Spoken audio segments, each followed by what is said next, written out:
Hello everyone and welcome back to my channel Edmond Mindaros, and for today's quick tutorial, and I'm going to show you guys on how to resolve if you're noticing that the CCX process is missing on your Windows computer and how to disable it.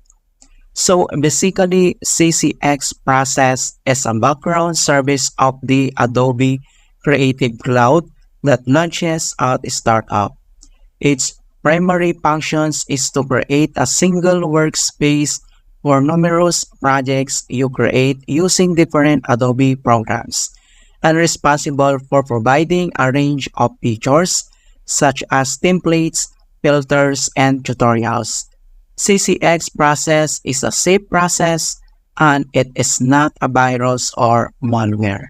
And without further ado, and let's go ahead.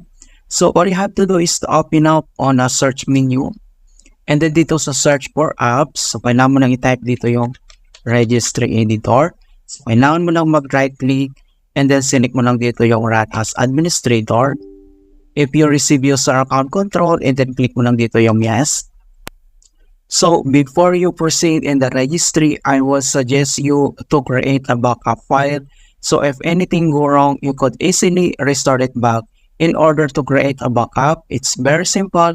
All you have to do is to select yung file dito sa taas, click mo lang yan, and then select mo lang dito yung export, and then pop up itong export registry file.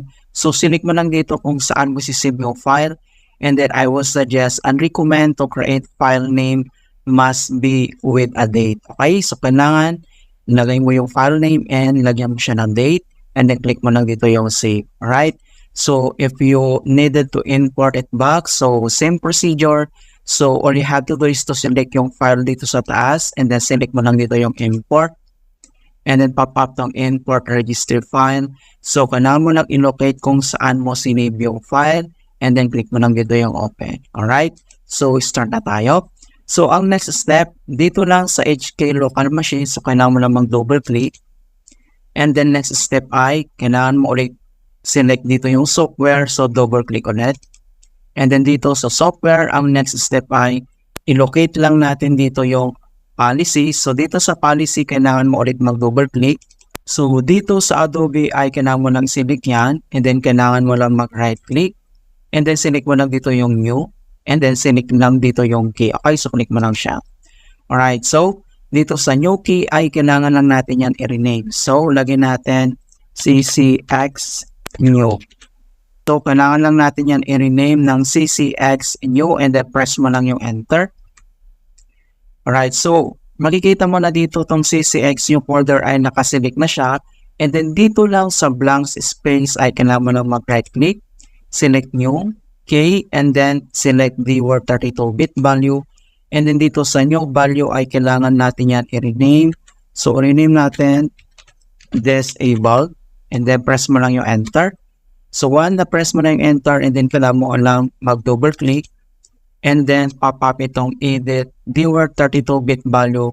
So check mo tong value name disabled, and then yung value data must be in 0. So and then dito sa base kailangan select dito yung hexadecimal, and then click mo lang dito yung OK.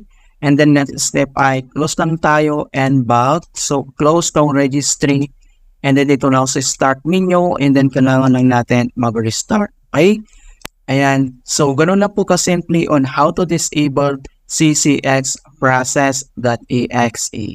And please don't forget to like this video, subscribe to my channel for more quality content. Thank you guys, and see you in my next tutorial.